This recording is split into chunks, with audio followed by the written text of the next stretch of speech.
Hello बच्चों, चलिए कहानी का टाइम शुरू हो गया। आज की कहानी का नाम है केले का छिलका। चलो शुरू करते हैं। एक बार एक बच्चा था, उसका नाम था हरीश। हरीश स्कूल से घर आ रहा था। सड़क के किनारे फलों की एक दुकान थी। लाल पीले फल देखकर वह दुकान पर ही रुक गया। उसने एक केला खरीदा। केला बहुत बढ़िया था। चलते चलते वह केला खाने लगा और छिलके को सड़क पर ही फेंक दिया। एक बूढ़े का पैर छिलके पर पड़ा और वो फिसलकर गिर गया। अब देखो बच्चों, क्या हुआ? बेचारा बूढ़ा गिर गया तो क्या होगा? बूढ़ा तो व्यक्ति कमज़ोर होता है ना।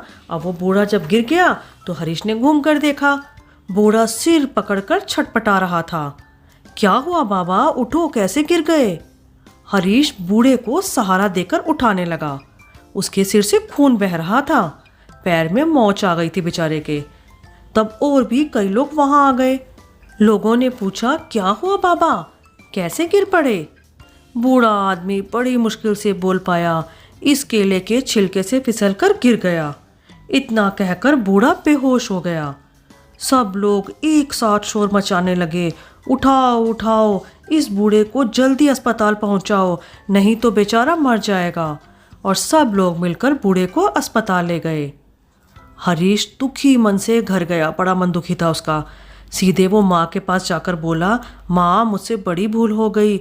मैंने केले का छिलका सड़क पर फेंक दिया और छिलके से फिसलकर एक वृद्ध गिर पड़े। उनका सिर फट गया और अब वह अस्पताल में हैं। जल्दी चलो माँ, नहीं तो वह मर जाएंगे। माँ यह सुनकर घबरा गई। वह जल्दी जल्दी हरीश के साथ अस्पताल गई। अस्पताल में बूढ़ा पलंग पर लेटा हुआ था। उसके सिर पर सफ़ेद पट्टी बंधी थी। हरीश की माँ ने पलंग पर झुककर बूढ़े से पूछा, कैसी तबीयत है बाबा? बूढ़े ने कहा, अब अच्छा हूँ। हरीश बोला, बाबा, वह केले का छिलका मैंने सड़क पर फेंका था, जिससे फिसलकर आप गिरे थे। मुझे माफ़ कर दो बाबा, अब मैं केले का छिलका इस तरह कभी भी नहीं फेंकूंगा। बूढ़े ने हरीश को गले से लगा लिया। कहानी हो गई खत्म। बताओ बच्चों, इससे आपको क्या सीख मिली?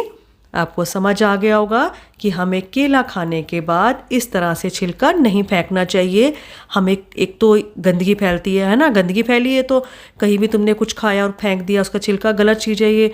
तो इसके अलावा क्या हुआ, केले का जो छिलका होता है वो इतना चिकना होता है, उस पर पैर पड़कर फिसल सकता है कोई भी व्यक्ति। तो इसलिए बच्चों, इस कहानी से सीख लो और आप भी इस चीज़ का बहुत ज़्यादा ध्यान रखो। ठीक है बच्चों, फिर मिलेंगे अगली कहानी में। Bye bye.